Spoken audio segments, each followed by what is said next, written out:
ব্যাপার রে ভাই? কালকে ভিডিও করছিলি চুল সাদা, আজ আবার চুল সবই কালো। কি কাজ করেছিস?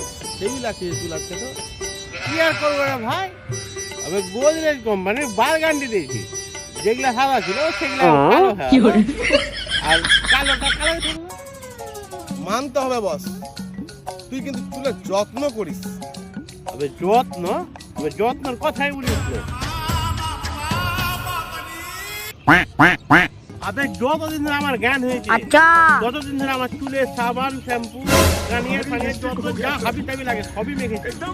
তারপরও আমার চুল সাদা হয়ে গেল, আর অর্ধেক উঠে গেল। আর যেখানে কোনোদিন সাবান, শ্যাম্পু, এমনকি তেলও দিইনি, হালা কয় কি? তবে যেখানে দরকার নেই সেখানেই আবার সেই ঘন ঘন কষ্ট করছে তুই।